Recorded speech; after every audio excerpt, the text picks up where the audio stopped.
우리는 지난 67주 동안 로마서 강해를 했어요. 나눴어요. 67번을 했더라고요.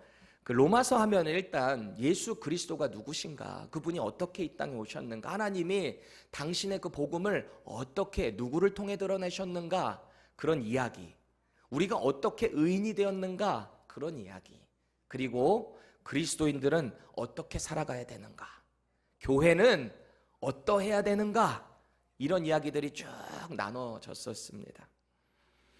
그리고 이제 오늘부터는 요한복음 강해를 통해서 우리가 이 예수님의 그 행적을 좀 더 정확하게 그리고 자세하게 살펴보려고 합니다. 기대되시죠? 아마 제 생각에 이 요한복음도 한 1년 반 이상은 좋게 하지 않을까 싶습니다. 여러분, 제가 혹시 전에 알려드렸는데 기억하시는 분 있는지 모르겠어요. 제가 천국 전화번호 알려드렸었죠. 기억하세요? 저희 어머니가 저 어렸을 때 저만 알려주신, 형도 알려줬구나, 이런 비밀인데요. 제가 여러분들께 그거 다 오픈했었는데 뭐라 그랬죠? 우리가 장차 가야 될 천국이니까 전화번호 정도는 알고 계셔야죠. 뭐죠? 천국 전화번호. 넘버로 돼야죠. 전화번호인데 66국에 3927. 66은 뭐죠? 성경 전체. 39는 뭐죠? 구약 성경. 27은요? 신약. 우스갯소리로 한 말이지만 우리가 이 구원을 얻는 데 있어서 하나님의 말씀을 통해서 그 구원이 이루어진다. 믿음이 들음에서 난다라고 했을 때 그 들음은 어디서부터 납니까? 하나님의 말씀이잖아요. 이 말씀을 떠나서 어떻게 구원이 있겠습니까? 누군가를 통해 들었지만 그 말씀 역시 성경 말씀을 통해서 우리에게 전달된 거죠. 이 말씀은 우리에게 이 하나님의 나라를 언제나 친근하게 대하는 통로가 된다. 우리를 자꾸 성숙하게 만들어주는 우리의 훈련 지침서가 된다라는 것을 우리가 꼭 기억해야 돼요. 우리가 그래서 교회에서 신앙생활하게 될 때 이 말씀을 떠나서는 우리가 절대 성장을 경험할 수 없어요. 하나님의 말씀. 또 우리가 어떤 로컬 처치에 출석을 하게 될 때 그 교회에서 담임 목회자가 어떤 커리큘럼을 가지고 말씀을 설교를 하는지 여러분들이 그걸 아셔야 돼요. 제가 지금 주일마다 뭐를 설교하고 있죠? 저는 신약 성경을 주일에 하고 있습니다. 그래서 로마서를 했고, 특별히 신년이나 절기에 따른 날이 아니고서는 제가 신약 성경만 주일에 하고 있어요. 그럼 구약 성경은 언제 하고 있죠? 모교 성령 집회 때 제가 지금 창세기 하고 있잖아요. 쭉 구약의 말씀을 따라오고 있잖아요. 그게 뭐냐면은 구약과 신약을 밸런스 있게 같이 맞춰가야 되는 거예요. 혹시 여러분들 중에 주일만 나오게 되시는 분들이라면 담임 목회자가 그것을 여러분들에게 꼴을 잘 먹여드려야 되니까 그 스케줄에 잘 맞춰가지고 이 말씀을 여러분들께 설교를 하잖아요. 그래서 목요 설교 말씀도 유튜브 통해서 계속 들으시고 같이 팔로우업 하시고, 혹시 말씀을 들으시는 가운데 궁금한 거나 있거나 혹시 간증이 있거나 언제든지 나눠주세요. 여러분 목자에게 나눠주시고 그런 은혜들이, 말씀들이 우리 교회 가운데 넘쳤으면 좋겠어요. 자, 만약에 누군가가 여러분들을 찾아와서 내가 예수님을 아직은 잘 모르는데 그 예수님을 좀 알려면 성경을 어디부터 읽어야 될까요? 라고 질문한다면 여러분 뭐라고 답변하실래요? 저는 대번에 요한복음 읽으라고 할 겁니다. 요한복음. 왜냐하면 이 요한복음에는요, 일단은 예수님이 누구신가로부터 시작이 돼요. 이 땅에 오신 그 예수가 누구신가? 그러면서 이 내러티브적인 이야기들이 쭉 설명이 되어 있는데요. 오늘 우리가 읽은 본문 1절에서 3절을 조금 더 생동감 살린 내러티브로 우리 현대인 성경으로 한번 읽어볼까요? 천천히 읽을게요. 여러분, 예수님이 누구신지를 머리에 이렇게 생각하면서 이 말씀을 한번 읽어볼게요. 시작. 우주가 존재하기 전에 말씀 되시는 그리스도가 계셨다. 그분은 하나님과 함께 계셨으며 바로 그분이 하나님이셨다. 그리스도는 맨 처음부터 하나님과 함께 계셨고 모든 것은 그분을 통해서 창조되었으며 그분 없이 만들어진 것은 아무것도 없다. 아멘. 이 그대로 믿으십니까? 이 성경 말씀이 그렇게 증언을 하고 있어요. 사도 요한이 예수님의 12 제자 중에 한 명이었고 가장 많은 사랑을 받은 제자 중에 한 명이었다. 그 사람이 예수님을 이렇게 보면서 이분은 정말 하나님의 아들이시구나. 그걸로 이야기를 시작하고 있는 거예요. 예수님이 어떤 분이시라 그랬어요? 우주 만물이, 온 천지 만물이 창조되기 이전부터 이 예수님은 하나님과 함께 계셨던 분이래요. 그리스도, 헬라어로 크리스토스라고 하는 말이 히브리어로 가면은 메시아입니다. 메시아. 여러분 메시아 들어보셨죠? 메시아가 뭐예요? 무슨 뜻이에요? 기름 부음 받은 자. 기름 부음은 아무나 받는 게 아니에요. 왕, 제사장, 선지자만 기름 부음을 구약시대 때 받았는데요. 이 예수님이 그 메시아래요. 예수님은 왕으로 오셨고요. 완전한 대선지자로 이 땅에 오셨고요. 우리의 모든 죄를 대신 지고 죽으신 대제사장이신 거예요. 그 예수님에 대해서 지금 설명을 하고 있습니다. 또 이분은 어떻대요? 하나님께서 이 온 우주 만물을 창조하시기 전부터 하나님과 함께 계신 분, 하나님과 동등하신 분이라는 거예요. 심지어는 이 예수님이 곧 하나님이래요. 지금 이렇게 요한복음을 시작하고 있는 겁니다. 예수님이 누구신가 알기 위해서는 이분의 정체성을 먼저 알아야 돼요. 이분이 도대체 어떤 분이신가? 그러니까 다시 말씀드리면 예수님을 믿는다 라고 할 때는요, 우리의 믿음이 여기서부터 시작돼야 되는 거예요. 내가 믿는 예수님이 누구신가? 지금 사도 요한이 예수님을 소개하고 있는데 예수님을 오늘 뭐라고 표현하고 있을까요? 예수님은 어떤 존재라는 거예요? 로고스. 로고스라는 말을 하고 있어요. 헬라어로 로고스. 이 로고스라는 단어는 정말 많은 다양한 뜻들이 있는데 그 중에 대표적인 것들은 하나님의 말씀 혹은 법령, 그거를 로고스라고 합니다. 지금 요한이 그런 의미로 이 로고스를 다 적어온 거예요. 또 신의 현현이라는 뜻도 있어요. 물론 어떤 언행, 말 뭐 이런 뜻도 있겠지만 중요한 건 이런 의미로 요한이 말하고 있다. 하나님의 말씀의 본질. 하나님은 이미 구약시대 때부터 말씀으로 역사하셨던 분이에요. 말씀으로 천지를 창조하셨고 말씀으로 선지자들 당신의 종들을 통해서 하나님의 백성들에게 선포하셨단 말이에요. 그 말씀으로. 근데 그 말씀이 이 땅에 인카네이션, 신이 인간의 몸으로 현현하셨으니 그분이 바로 로고스이신 예수님이시다. 지금 그 말을 요한이 하고 있는 겁니다. 자, 그럼 지금 요한은 예수님을 왜 로고스라고 표현을 하고 있을까요? 로고스라는 말은 우리가 지금 제가 나눠드린 이 하나님 말씀의 현현 뭐 이런 내용이기보다는 조금 더 일반적으로 보면은 약간 철학 사상과 연결되어 있었어요. 여러분 지금 우리가 보는 한국 번역으로는 말씀으로 받고 있거든요. 태초에 말씀이 계시니라. 그 말씀이 하나님과 함께 계셨으니 그 말씀이 곧 하나님이시다. 이 말씀으로 번역된 로고스는 사실은 우리 한국말로는 말씀으로 받으면 우리 이렇게 오해할 수 있잖아요. 아버지가 아들 병건이에게 말씀하셨다. 높임말이잖아요. 말했다가 아니라 말씀하셨다. 이런 예절을 잘 배워야 돼. 특히 2세대 이제 미국에 사는 아이들은 제가 그래서 아이들에게 예절을 많이 가르쳐요. 자, 근데 이 말씀에 대한 개념으로 지금 요한이 태초에 말씀이 계셨다 이거는 아니거든요. 전혀 다른 말이거든요. 존칭 정도의 말씀이 아니라는 거예요. 이렇게 지금 로고스라는 말을 쓰는 이유는 이 글을 쓴 사도 요한이 분명한 의도를 가지고 로고스라고 쓴 거거든요.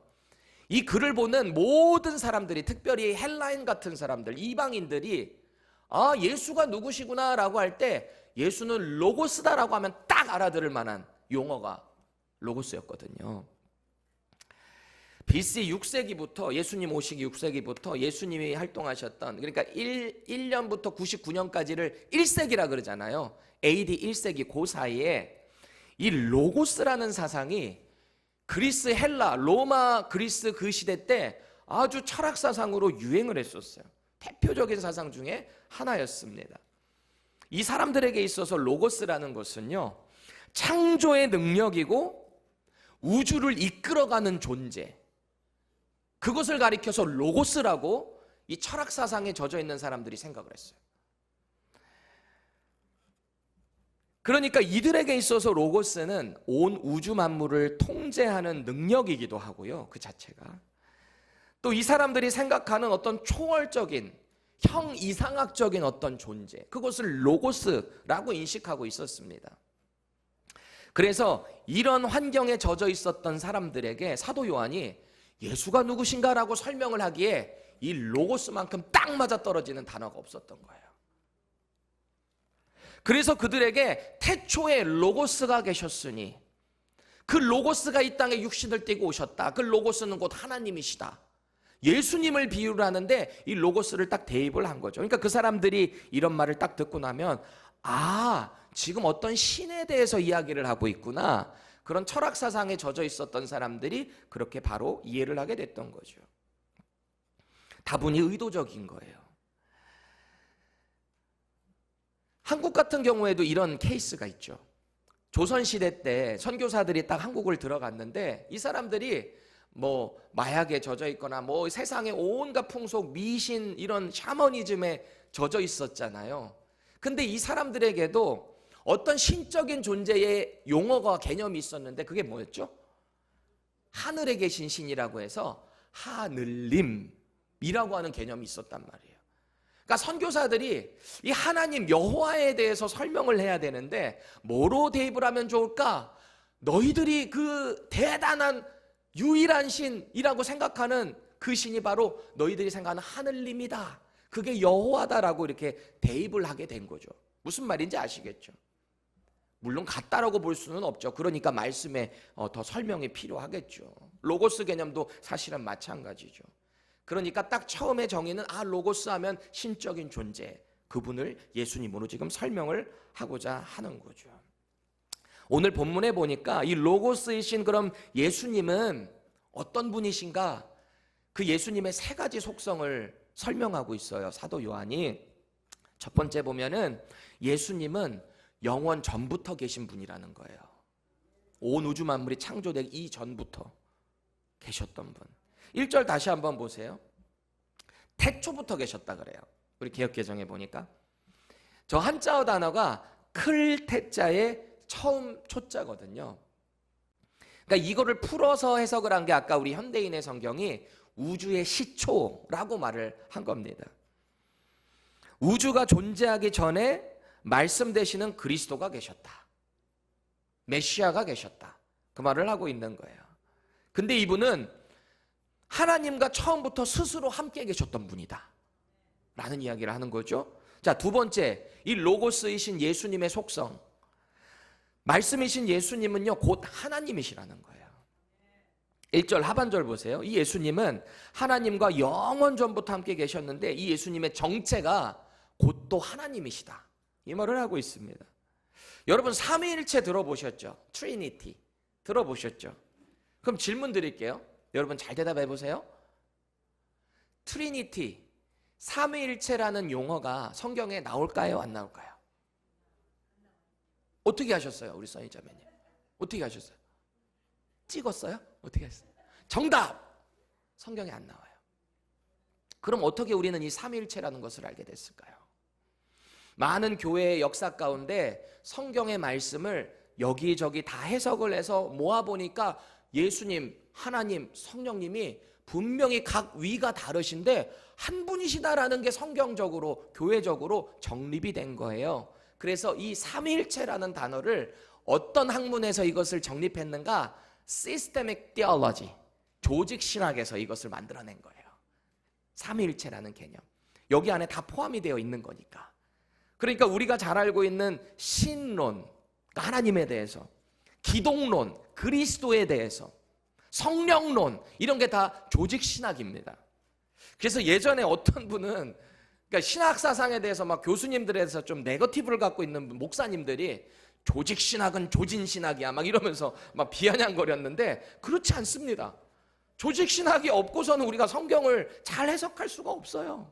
신학이 그래서 중요한 거예요. 단 신학은 진리가 아닙니다. 성경만이 진리입니다. 신학은 언제든지 틀릴 수도 있어요. 잘못 해석할 수 있어요. 그래서 저는 침례교회가 참 좋아요. 어떤 신학자에 대해서 완전 맹목적으로 따라가는 게 아니라 시간이 지나서 교회적으로 이거 잘못 해석됐네? 우리는 이걸 못 받아들이겠네? 그러면 우리가 다시 그걸 재해석할 수 있는 거 얼마든지. 그게 우리 침례교회 신학 아니겠습니까? 성경에 의거해서. 이 본문에서 알 수 있는 이 로고스의 속성은 예수님은 하나님과 함께 천지 만물을 창조하신 창조주다. 이야기를 또 하고 있어요. 아까 뭐라 그랬죠? 창세 이전에 계셨던 분, 그리고 그분이 곧 하나님이신데 세 번째 속성이 뭐래요? 이분은 창조주시라는 거예요. 우리가 인식하게 될 때는 성부 하나님만 창조하셨다고 생각하잖아요. 아니에요. 성자 예수님도 천지 만물을 함께 창조하셨대요. 성경의 근거를 한번 찾아볼까요? 오늘 본문 다시 3절 보세요. 만물이 그로 말미암아 지은 바 되었으니 지은 것이 하나도 그가 없이는 된 것이 없다. 우리 예수님 얘기하고 있는 거잖아요. 우리가 천지 만물을 함께 창조하실 때 그 사역 현장으로 한번 가볼까요? 하나님이 어떻게 창조를 하셨는지. 창세기 1장 26절 같이 읽겠습니다. 시작. 하나님이 이르시되 우리의 형상을 따라 우리의 모양대로 우리가 사람을 만들고 그들로 바다의 물고기와 하늘의 새와 가축과 온 땅과 땅에 기는 모든 것을 다스리게 하자 하시고. 아멘. 지금 연합에 대한 이야기를 하고 있잖아요. 성부 하나님 혼자 하고 계시는 게 아니죠. 예수님은 기원전부터 아까 우주 만물이 창조되기 전부터 하나님과 함께 계셨다고 했잖아요. 또 하나님의 영이신 거룩한 예수 그리스도의 영이신 성령 하나님께서도 이 창조 사역에 함께 하셨다는 거예요. 수면 중에 운행하고 계셨던 거룩한 영, 그분이 성령 하나님이시거든요. 그리고 천지 만물을 창조하실 때 하나님과 성부와 성자가 성령이 함께 하셨다라는 겁니다. 특히 인간을 만드실 때 성부 하나님 혼자가 아니라 복수, 우리의 형상을 따라. 또 훗날 사도 바울이 이런 말을 해요. 예수님이 어떤 분이신가? 골로새서 1장 15절에서 17절 읽겠습니다. 시작. 그는 보이지 아니하는 하나님의 형상이시요 모든 피조물보다 먼저 나신 이시니 만물이 그에게서 창조되되 하늘과 땅에서 보이는 것들과 보이지 않는 것들과 혹은 왕권들이나 주권들이나 통치자들이나 권세들이나 만물이 다 그로 말미암고 그를 위하여 창조되었고 또한 그가 만물보다 먼저 계시고 만물이 그 안에 함께 섰느니라. 아멘. 여기 15절 다시 띄워주실래요? 여기 보면은 사도 바울이 예수님은 모든 피조물 중에서 가장 먼저 나셨다 이런 표현이 있어요. 그럼 여기서 여러분들 질문을 갖게 되죠. 예수님도 피조물인가? 하나님의 피조물인가? 먼저 났다라는 얘기는 그전에는 없었다가 나타났다는 얘기인가? 이렇게 오해할 수 있거든요. 그래서 실제로 초대교회에 이단이 있었는데 아리우스라고 하는 사람이 이 본문을 가져다가 봐라, 예수는 피조물이다, 하나님보다 열등한 존재다, 이렇게 해서 이단으로 정죄됐습니다. 근데 왜 그가 정죄되었는가? 우리 아까 삼위일체라는 개념으로 볼 때 성부, 성자, 성령은 동등한 분이에요. 누가 하나가 열등한 존재가 아니에요. 분명히 다른데 한 분이신 거거든요. 자 보세요. 16절 17절을 다시 보시면 창조도 되시는 예수님이요, 어떤 사역을 하나님과 함께 하셨는가? 창조주의 사역을 이야기하고 있어요. 그러니까 앞서서 뭔가 먼저 나셨다라는 표현은 어떤 으뜸적인 이런 개념으로 받아들여야지 어떤 크리처로 받아들이면 안 된다라는 겁니다. 이게 모순이 되는 거예요. 15절은 그러면 피조물이었다. 그 피조물이 갑자기 또 창조를 했다? 이게 안 맞는 말이거든요. 성경 전체를 봐도 예수님이 피조물이라는 근거는 없습니다. 하나님 아버지와 본격으로 창조 사역에 함께 하신 창조주이시다. 그것을 말하고 있는 거예요. 잘 이해가 안 되시죠? 어떻게 성부, 성자, 성령이 다루는데 또 한 분이고, 이걸 자꾸 이해하려고 우리가 애를 쓰니까 자꾸 이단으로 가는 거거든요. 이 삼위일체는 믿어야 되는 영역이에요. 우리가 인간의 머리로 창조주의 그 영역을 제한할 수가 없어요. 이거는 믿어야 되는 영역이라고요. 성경이 그렇다면 우리는 믿는 믿음이 필요한 겁니다. 제가 여러분들께 질문 드릴게요. 여러분 속으로 한번 답변해 보세요. 당신은 예수님이 당신의 죄를 위해 이 땅에 오셔서 십자가에 죽으셨음을 믿으십니까? 당신은 예수님이 십자가에서 죽으시고 부활하시고 하늘로 올라가셨다가 다시 오실 것을 믿으십니까? 어떻게 믿게 되신 거예요? 저한테 정확하게 논리적으로 설명 좀 해줘 보세요. 어떻게 믿게 된 거예요? 뭐가 갑자기 머리가 빵 누가 때렸어요? 갑자기 어떻게 믿게 되신 거예요? 이게 믿게 되는 게 사실은 기적이거든요. 세상의 논리와 가치로 볼 때 도대체가 믿을 수가 없는 이야기예요. 사람이 죽었다가 살아났다가 하늘로 올라갔다가 다시 온다? 천지 만물을 창조한 그 하나님이 이 땅에 당신의 아들 예수를 보내셨는데, 그분이 우리의 죄를 위해 죽으셨는데, 이분은 또 메시아 로고스인데 그분이 곧 또 하나님이시다. 이 도대체가 이게 뭐가 헷갈리거든요. 이해가 안 되거든요. 논리적으로 우리가 어떻게 믿게 된지를 설명할 수가 없어요. 근데 어떻게 해요? 믿어지는 걸. 사도 바울은 이 구원의 믿음에 대해서 어떻게 설명하고 있는가? 우리 에베소서 2장 8절 9절 읽겠습니다. 시작. 너희는 그 은혜에 의하여 믿음으로 말미암아 구원을 받았으니 이것은 너희에게서 난 것이 아니요 하나님의 선물이라. 행위에서 난 것이 아니니 이는 누구든지 자랑하지 못하게 함이라. 아멘. 우리가 예수님을 영접하고 나의 구원자요 나의 영원한 주인이십니다 라고 고백할 수 있는 그 믿음, 하나님이 주신 선물이라는 거예요. 창조주가 주신 선물. 그게 은혜라는 거예요. 그렇죠. 예수님을 믿는 행위가 내가 만약에 열심히 신학 공부를 해가지고 성경 공부 제자 훈련 열심히 받아가지고 믿어질 수가 있다면 그거는 자랑할 만하죠. 내 수고가 들어간 거니까. 그런데 그게 아니에요. 이 믿음이라는 것은 그냥 딱 믿게 해주시고 그 말씀을 통해서 내가 자꾸 성숙하게 성장되어가는 과정을 경험하게 하신다라는 겁니다. 그래서 희한해요. 똑똑한 과학자, 의사 이런 사람들 중에 어떤 사람은 이 복음을 받아들이고 어떤 사람은 못 받아들여요. 이 사람들은 뭐 똑똑해서 이성적이어서 못 받아들인다 라고 할 수 있겠지만, 그럼 받아들인 똑똑한 사람들은 뭔데요? 그렇잖아요. 하나님의 선물. 이 복음이라는 것은 전혀 비논리적이거든요. 가방끈이 짧은데도 예수님이 당신을 위해서 죽으셨대요. 그 예수님의 십자가의 피가 나의 모든 죄를 다 클렌징 사해 주신대요. 그거 믿으면 천국 갈 수 있대요. 이 땅에서 그 천국을 누릴 수 있대요. 아멘. 저렇게 그냥 믿어지는 걸. 이게 은혜인 겁니다. 이 믿음이라는 걸 제가 가만히 생각을 해보니까 눈으로 봤다고 해서 믿어지는 게 아니에요. 예수님께서도 그 누구도 고치지 못하는 그 병자들을 고쳐주셨잖아요. 예수님이 사역을 하시면서. 얼마나 수많은 사람들이 예수님께서 행하셨던 그 기적, 사인들, 표적을 봤나요? 그 사인이 무슨 말이에요? 예수님이 누구신가를 알려주시는 사인이잖아요. 그러니까 병 고치는 이 표적이 대단한 게 아니라 그 고쳐주시는 예수님이 누구신가를 자꾸 드러내신 거거든요. 근데 사람들은 자꾸 그 병 고치는 거에만 집중을 하게 돼. 예수님을 그렇게 기적을 봤음에도 믿지를 못해요. 메시아라고 믿지를 못해요. 로고스라고 받아들이지를 못해요. 유대 종교 지도자들 말이에요. 그 사람들의 눈에는 예수님이 막 병을 고쳐주시는 일들이 되게 바다가 돼요. 그냥 오 대단하다 진짜 하나님이 보내신 존재인가 보다 하고 슬며시 녹아서 들어가면 되는데 자꾸 뭔가 편견을 가지고 보기 시작해요. 자기들의 율법을 안 지킨다고. 자기들이 변질시켜 놓은 율법. 그 중에 대표적인 것 중에 하나가 안식일법.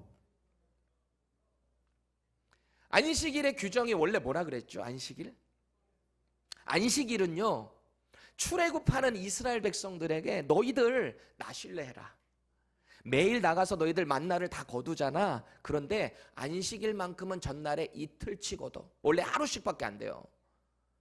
근데 또 의심하는 사람들 분명히 있잖아요. 하지 말라면 꼭 하는 사람들 있죠. 제가 지금 절대 예배 시간에 다른 거 만들지 말라고 하는데 접고 있는 우리 아들들 보세요. 꼭 이래요. 그렇잖아요. 우리 교회 성도들 다 그렇잖아요. 하지 말라고 하면 꼭 하잖아요. 이스라엘 백성 똑같았어요. 그 광야 교회 아닙니까 거기가. 모세가 담임 목사고 하나님 명령 받아서 하지 말라. 매일 하루치만 거더라. 만나 하루치만. 이 만나가 뭐라 그랬죠? 하늘에서 뭐 신비한 게 떨어지는데 딱 떨어지고 나서 보니까 도대체 이 정체성을 모르겠어요. 그래서 What is this? 이게 만나입니다. 만나의 뜻이 이게 뭐야? 이게 만나예요 이름이. 그래서 사람들이 갔다가 막 구워 먹고 튀겨 먹고 뭐 그런 식 뭐 과자처럼 막 해 먹고 그렇게 광야 40년 동안 그거 먹고 살았거든요. 자, 근데 보세요. 하루치만 거두라고 그랬는데 이틀치를 거두는 사람, 호기심 있는 사람 분명히 있잖아요. 거둬드립니다. 근데 다음 날에 딱 지나고 나서 보니까 어떻게 돼요? 그게 다 상해서 못 먹게 돼. 근데 이걸 또 딱 걸리네. 담임 목사님한테, 모세한테 딱 걸렸어. 근데 하나님이 은혜를 베푸셔서 다른 때 같으면 바로 그 자리에서 죽을 수 있는데 긍휼을 베푸시는 것 같아요. 자, 그런데 안식일 전날만큼은 이틀치를 거둬라 허용을 하십니다. 근데 진짜 이틀치 두 번째 날에 상하지를 않아요. 이유가 뭐예요? 너희들이 수고해서 거두지 말고 안식일만큼은 내가 너희들에게 요거까지 다 줄게. 그때는 나에게만 집중해 줄래? 나와 교제해 줄래? 너희들이 하는 그 모든 일들 잠깐 좀 내려놓고 이 시간만큼 나와 좀 함께 해줄래? 그게 안식일의 정신 아닙니까? 근데 유대인들이 이 법을 어떻게 변질시켰어요? 안식일은 일하면 안 된다. 이거에만 집중이 된 거예요. 그러니까 율법이 형식주의가 되는 그 기본이 율법을 처음 해주신 하나님의 정신을 몰라서 그래요. 오해해서 그래요.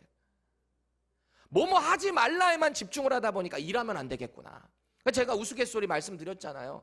제가 좋아하는 교수님 한 분, 이분 이스라엘에서 공부하신 분인데 6월절에 이 사람들 유대인들 어떻게 식사하나 한번 꼭 가보고 싶은데 이 사람들 또 콧대가 높잖아요. 이스라엘 사람들이. 그러니까 이방인 별로 거기 초청 안 하죠. 근데 어느 날 딱 전화가 왔대요. 미스터 킴, 미스터 리, 제가 성을 바꿔버렸네. 미스터 리, 우리 집에 좀 잠깐 와줄래요? 그게 패스오버 6월절이었거든요. 그래서 막 설레고 기대하는 마음으로 그 집을 딱 갔어요. 내가 드디어 이 전통적인 유대인의 집에서 패스오버 어떻게 하는지 볼 수 있겠구나. 딱 가니까 뭐라 그랬대요? 패스리 저기 스위치 좀 턴 온 좀 해줄래요? 이거 올리는 것도 일입니다. 그 사람들. 안식일. 실제로 이스라엘 가보세요. 가면은 안식일에 호텔 같은 경우도 엘리베이터가 2개 따로 있다 그랬잖아요. 하나는 우리 투어리스트들을 위한 엘리베이터, 여기는요 마음대로 다 눌러서 쓸 수 있어요. 근데 유대인들을 위한 엘리베이터는 어떻게 돼요? 각 층마다 일정한 시간으로 열렸다가 닫혔다가. 왜요? 이 버튼 누르는 거 일이니까. 우습지 않습니까? 코미디죠. 그러니까 보세요. 예수님이 병자를 고쳐주신 당신의 그 메시아의 사인을 드러내고 계신데도 그것을 보지 못하고 뭐에 지금 혈안이 돼 있는 거예요? 저거 안식일에 일했어. 사람 고쳐줬어. 이 얼마나 코미디예요. 그러니까 그들을 향해서 예수님이 뭐라고 말씀하시는지 같이 한번 보실게요. 요한복음 5장 39절입니다. 시작. 너희가 성경에서 영생을 얻는 줄 생각하고 성경을 연구하거니와 이 성경이 곧 내게 대하여 증언하는 것이니라. 아멘. 여기서 예수님이 말씀하시는 성경은 구약 성경이겠죠. 당시 때는 신약이 없었으니까. 그런데 이 주제, 이 성경, 구약 성경의 주제가 누구를 향해 가리키고 있는 거래요? 예수님. 그 로고스이신 예수님. 아까 제가 그랬잖아요. 로고스가 뭐라고요? 하나님의 말씀의 현현. 로고스. 당신이 누구신지를 드러내고 있는 거예요. 여러분, 우리가 영혼의 건강을 위해서 꾸준하게 먹어야 되는 약이 있다 그러죠. 뭐예요? 구약 신약. 아, 진짜 제대로 잘 하시네요. 구약과 신약, 성경을 계속 드셔야 돼요. 영의 양식을. 하루라도 안 먹으면 우리는 말라 비틀어져 가요. 우리 밥 안 먹으면 말라 비틀어져 가잖아요. 우리 집에 일주일 동안 다 번갈아 가면서 아프다 보니까 살들이 다 빠졌어요. 저희 집이. 저도 기가 막히게 살이 빠졌어요. 여러분들은 모르시겠지만 저는 사실 매일 달아보거든요. 우리 큰아들이 그래요. 아빠가 음식을 하니까 내가 자꾸 살이 빠지는 것 같아. 제가 실력 발휘를 안 해서 그렇지, 하면 또 제대로 하는데 있는 거 대충 막 먹어. 나도 할 일이 많고 하니까. 아니, 육의 양식도 안 먹으면 이렇게 살이 빠지는데 우리의 영의 양식이지 하나님의 말씀 안 먹으면 어떻게 되는지 아세요? 점점 메말라가요. 비틀어져 가요. 이겨낼 영적인 맷집에 힘이 없어요. 하나님의 말씀을 먹지를 않으면. 세상의 유혹에, 나를 힘들게 하는 어떤 상황에 그냥 풀썩풀썩 자빠져요. 넘어져요. 일어나지를 못해요. 그래서 말씀을 자꾸 가까이 하셔야 된다 강조를 하는 겁니다. 그러니까 예수님이 구약 성경에 정통하다라고 하는 그 유대 종교 지도자들 향해서 그러셨잖아요. 영생이라는 게 너희들이 그렇게 성경 연구한다고 되는 게 아니다. 말씀의 성취로 내가 지금 여기에 와 있다. 로고스인 나를 통해서 너희들이 그 영생을 얻을 수 있다. 얼마나 답답하셨을까요, 예수님이. 훗날 사도 바울이요, 이 성경 말씀이 왜 쓰여졌는가 우리 너무나 잘 알고 있는 구절, 우리 같이 읽어보겠습니다. 디모데후서 3장 16절에서 17절입니다. 시작. 모든 성경은 하나님의 감동으로 된 것으로 교훈과 책망과 바르게 함과 의로 교육하기에 유익하니 이는 하나님의 사람으로 온전하게 하며 모든 선한 일을 행할 능력을 갖추게 하려 함이라. 아멘. 믿으십니까? 그래서 우리가 이 말씀을 먹어야 돼요. 항상 배우고 먹고 곱씹고 살아내고 말이죠. 여러분 각자에게 질문해 보세요. 지금 나는 어떤 마음으로 이 성경책 하나님의 말씀을 대하고 있는가? 하나님의 감동으로 됐대요. Inspiration of God. 성령 하나님의 감동으로. 인간이 기록을 했지만 하나님이 쓰게 하셨다는 거잖아요. 이 하나님의 말씀이 나의 삶을 지도해 주신다는 거예요. 유익한 길로 인도해 주신다는 겁니다. 이 패역한 세상 가운데서 하나님의 온전한 사람으로 살아낼 수 있는, 그 세상 가운데서 하나님이 기뻐하실 만한 선한 일을 행할 수 있는 힘을 주신대요. 능력을 갖추게 해주신대요. 뭐가요? 하나님의 말씀이. 그런데 어떻게 하나님의 말씀을 먹지 않고 내가 힘을 키울 수가 있겠어요? 기도만 한다고 되겠습니까? 말씀의 능력이, 에너지가 없는데 어떻게 이 세상 가운데서 하나님의 선한 일을 행할 수 있겠어요? 저와 여러분들이 지금 이렇게 교회 공동체에 모여서 있는 것을, 예배하는 것을 우리는 신앙생활이라고 합니다. 우리 신앙생활한다 그러잖아요. 신앙생활이라는 것은, 잘 들어보세요. 그 정의의 시작이 어떻게 돼야 돼요? 신앙생활이라는 것은 내 신앙의 주체가 어떤 분이신지를 바로 아는 것으로부터 시작돼요. 다시요. 우리가 믿음 생활이라고도 합니다. 누군가를 믿는다는 거잖아요. 누군가를 향해서 나의 신앙을 갖고 있다는 거잖아요. 그러니까 신앙생활, 믿음 생활을 한다는 말은 내 믿음의 주체가 되시는 분이 누구신지를 바로 알아야 그게 제대로 신앙생활을 할 수 있는 거죠. 뜬구름 잡게 잘 모르고 있는데 어떻게 신앙생활을 잘 할 수가 있겠습니까? 자, 우리는 누구를 믿는 사람들이죠? 예수님이에요. 예수 그리스도를 믿는 믿음으로 하나님의 자녀가 된 사람이에요. 물론 하나님을 믿죠. 근데 우리는 하나님 믿는다고 구원받을 수가 있는 게 아니라고요. 그럴 자격이 없다고요.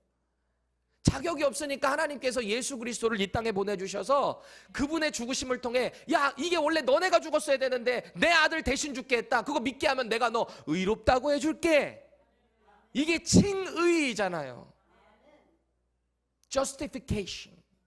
하나님께서 우리를 그렇게 의롭다라고 해주신 거잖아요. 그런데 예수의 이름이 없이 어떻게 우리가 하나님께 바로 갈 수가 있어요? 하나님의 이름으로 기도합니다. 안 돼요. 예수 그리스도의 이름으로 하나님께 나아갈 수 있는 거예요. 우리는 그렇게 예수님의 복음을 통해서 하나님의 자녀가 된 사람들이에요. 그 복음을 전하는 예수님의 제자로 부르심을 받은 사람들이에요. 질문 드릴게요. 영생이 뭐예요? 영생. Eternal life. 말 그대로 영원히 사는 거? 그렇게 하면 틀렸다 그랬죠? 성경이 말하는 영생이 뭐죠? 예수 그리스도와 함께 영원히 하나님과 동행하는 거. 여러분 지옥에서도 영원히 살아요. 그럼 그것도 영생이게요? 아니에요. 예수와 함께. 우리 지난 제자훈련 때 제가 이거 강조했어요. 우리의 믿음이라는 것은 through Jesus Christ, 예수 그리스도를 통해서, 그리고 in Christ, 그리스도 안에서 우리는 신앙생활을 하게 되는 겁니다. 나는 이 땅에 오신 로고스이신 예수님을, 그 복음을 얼마만큼 누리고 있는가? 우리 자신을 좀 점검해 봤으면 좋겠어요. 나는 그분을 얼마만큼 알고 그렇게 기적적으로 받은 이 복음을 이 땅에서 얼만큼 누리고 있는가? 이 누리다라는 사전적인 뜻을 보니까요, 이래요. 생활 속에서 마음껏 즐기거나 맛보다, 이게 누리다예요. 여러분 맛있는 음식 먹으면 막 누리잖아요. 막 기적적으로 어떤 기회가 돼서 랍스타를 막 먹게 돼. 누군가가 막 누리잖아요. 오 맛있어, 맛있어. 오 내가 호강하고 있어. 막 그럴 수 있잖아요. 막 귀한 막 회 같은 거 막 먹고 누리잖아요. 먹고 누리잖아요. 인생 막 누린다 그러잖아요. 근데 우리가 진짜 누려야 될 게 뭐예요? 이 영생을 누려야 되는 거예요. 예수와 함께 이 영생을 이 땅에서 신앙생활에서 누려야 한다라는 겁니다. 그럼 우리는 도대체 어떻게 해야 이 영생을 마음껏 누리며 살 수 있을까요? 예수님이 내 인생에 진짜셔야 돼요. 예수님이, 그 로고스이신 예수님이 내 인생에, 내 마음에 진짜셔야 돼요. 흉내내면 안 돼요. 진짜셔야 우리가 이 영생을 누릴 수 있어요. 생각해 보세요. 흉내내는 건 한계가 있어요. 내가 예수 믿는 척, 거룩한 척, 다 한계가 있어요. 인생의 어떤 문제, 나를 힘들게 하는 뭔가가 나를 탁 건드려서 그게 트리거가 딱 되잖아요. 빵 하면 바로 나가잖아요. 우리 안에 예수님이 진짜로 살아계시면 우리가 진짜 이 영생을 누리면서 사요. 막 전전긍긍 끌려다니는 게 아니라 진짜 마음껏 누리면서 살 수 있다니까요. 우리가 가짜를 자꾸 누리면 안 돼요. 진짜를 체험하셔야 돼요. 내 안에 살아계신 예수님, 나를 위해서 죽으시고 나와 함께 부활하신 예수 그리스도, 그분을 우리가 인생에 누려야 하는 거예요. 여러분 생각해 보세요. 어느 날 여러분이 우연찮게 로또를 샀는데, 사라는 말 아니에요? 우연찮게 샀는데 수천만 불이 당첨이 됐어요. 여러분들 할렐루야가 나왔어요. 여러분들 어카운트에 수천만 불이 갑자기 딱 적립이 됐어. 근데 여러분 주변에 있는 사람들은 몰라 지금 어떤 상황인지. 근데 어떤 사람이 여러분한테 갑자기 와가지고, 아유 너 아직도 그렇게 사냐, 돈 없이 그렇게 지지하게 그냥 궁상으로 사냐, 막 무시하고 말이죠. 야 너 그렇게 빨리 일 찾아야지, 이렇게 얘기할 때 여러분 어떻게 반응하실? 만약에 여러분 어카운트에 몇 천만 불이 들어와 있다면 누군가가 여러분 옛날 생각하고 야 너 그렇게 살아도 되겠냐 막 무시하고 말이죠. 어떻게 반응하실래요? 뭐라 그러셨어요, 은미자매님? 아, 넉넉하게 넉넉하게 반응하시겠다. 가소롭지 않을까요? 내가 누군 줄 알고 지금 너 평생 벌어도 못 벌 돈 내가 갖고 있어. 너네 집 건물 다 살 돈 내가 갖고 있어. 만약에 회사 다녔는데 거기 상사가 막 무시해. 나 이미 내 어카운트에 수천만 불 들어와 있는데 뭐라 이 회사 내가 사버려? 저 완전히 그냥 인턴으로 내려버려? 뭐 이럴 수도 있잖아요. 무슨 말이에요? 말과 행동에 여유가 생길 거예요. 조급하지 않을 거예요. 왜요? 나에게 든든한 돈이 있으니까. 하물며 온 천지 만물을 창조하신 그 하나님의 아들이 이 땅에 오셔서 우리에게 그 로고스 되신 분이 복음, 영생을 우리에게 허락하셨어요. 이거를 누리면서 산다라고 할 때 누군가가 우리를 공격하거나 뭐라고 무시하거나 이럴 때 여러분 우리 어떻게 반응해야 돼요? 여유롭게. 아휴, 몰라서 저렇지. 그런 날이 언젠가 오면 좋겠네. 내가 받은 이 복음의 은혜, 영생의 은혜를 자꾸 자랑하지 않겠습니까? 우리의 말과 행동이 아마 바뀔 거예요. 여유롭게 말이죠. 흔들림이 없을 거예요. 보세요. 로고스이신 그 예수님이 이 땅에 오셔서 하나님을 드러내셨고요. 또 이 로고스이신 예수님이 이 땅에 오셔서요, 하나님의 성품과 그분의 능력을 나타내셨어요. 증거하셨어요. 그렇다면 예수님을 영접한 저와 여러분들은 어떻게 살아야 할까요? 이제 우리 안에 예수님이 들어오셨는데 예수의 모습이 나와야 하지 않겠습니까? 과거의 모습이 아니라 이제는 내 안에 살아계신 예수님이 나의 주인이시라고 한다면 예수님이 자꾸 드러나야죠. 내 언어와 나의 삶의 모습을 통해 그분의 능력이 자꾸 드러나야죠. 우리는 자꾸 하나님의 말씀에 나를 비춰서 신앙을 점검해야 돼요. 실수할 수 있어요. 그때마다 말씀으로 돌아오시면 돼요. 점검하시면 돼요. 나는 얼만큼 로고스이신 이 예수님의 성품을 드러내고 있는가. 물론 쉽지 않은 일이에요. 알아요. 우리의 죄성이 있기 때문에 예수 믿어도 실수하고 넘어질 때 참 많아요. 저도 그러거든요. 여러분들도 그렇겠죠. 그런데 언제나 내 안에 죄성이 드러날 때마다 우리는 날마다 말씀으로 돌아가야 돼요. 말씀에 나타난 예수 그리스도의 그 십자가 앞으로 나아가셔야 돼요.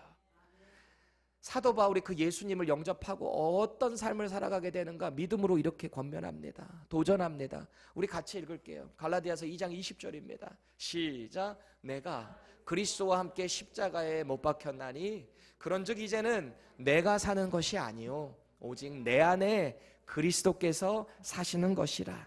이제 내가 육체 가운데 사는 것은 나를 사랑하사 나를 위하여 자기 자신을 버리신 하나님의 아들을 믿는 믿음 안에서 사는 것이라. 아멘. 이 땅에 오신 로고스는 인간의 머리로 도저히 이해할 수 없는 분이에요. 영접할 수 없는 분이에요. 그분은 하나님의 약속의 그 말씀의 실체로 오셨어요. 실현으로 오셨어요. 로고스가 육신이 돼서 이 땅에 오신 이 기쁜 소식, 이 gospel, good news, 그걸 저와 여러분들은 소유하고 있어요. 이 복음의 신비, 이 하나님이 주신 선물 마음껏 이 땅에서 누리며 살기를 예수님의 이름으로 축복드립니다.